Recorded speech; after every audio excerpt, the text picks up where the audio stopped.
തുടർച്ചയായിട്ടുള്ള മത്സരങ്ങളിലെ പരാജയം മാത്രമാണ് ബ്ലാസ്റ്റേഴ്സിന് ഈ സീസണിൽ മുന്നോട്ട് വയ്ക്കാൻ കഴിഞ്ഞിട്ടുള്ളത്. ഒരു കളിയിൽ മാത്രമാണ് സമനിലയിൽ ഉണ്ടായത്. ബാക്കി എല്ലാ കളികളിലും ദയനീയമായി പരാജയപ്പെട്ടു എന്ന് മാത്രമല്ല, കഴിഞ്ഞ ഏറ്റവും ഒടുവിൽ നടന്ന പഞ്ചാബുമായിട്ടുള്ള മത്സരത്തിൽ 3-1 ബ്ലാസ്റ്റേഴ്സിന്റെ പരാജയം.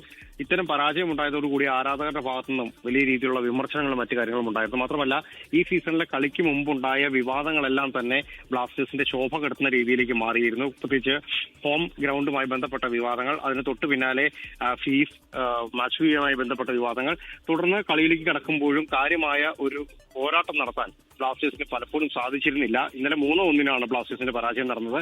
ഇത്തരം തുടർച്ചയായ പരാജയത്തിന്റെ പശ്ചാത്തലത്തിലാണ് ഡേവിസ് കറ്റാല എന്ന ഹെഡ് കോച്ചിനെ മാറ്റാം എന്ന തീരുമാനത്തിലേക്ക് മാനേജ്മെന്റ് എത്തിയത്. ഉടനെ തന്നെ തീരുമാനത്തിന്റെ അടിസ്ഥാനത്തിൽ തന്നെ പുറത്താക്കുകയായിരുന്നു. പുതിയ കോച്ചിനെ താൽക്കാലികമായി ഉടൻ തന്നെ പ്രഖ്യാപിക്കുമെന്ന് അറിയിച്ചിട്ടുണ്ട്. ഇന്നലെ കളി പരാജയപ്പെട്ട ശേഷവും ചന്ദ്രശേഖർ റാവു എന്ന അസിസ്റ്റന്റ് കോച്ചാണ് മാധ്യമങ്ങൾക്ക് മുമ്പിലെത്തിയത്. അപ്പോഴും ഹെഡ് കോച്ചിനെ പൂർണ്ണമായി മാറ്റി നിർത്തിയിരിക്കുന്ന ഒരു അവസ്ഥയായിരുന്നു. അതിന്റെ തുടർ നീക്കങ്ങൾ അല്ലെങ്കിൽ തുടർ നടപടി എന്ന ഭാഗമായിട്ടാണ് ഹെഡ് കോച്ചിനെ മാറ്റുന്നു എന്ന കാര്യം ബ്ലാസ്റ്റേഴ്സ് അറിയിച്ചിരിക്കുന്നത്.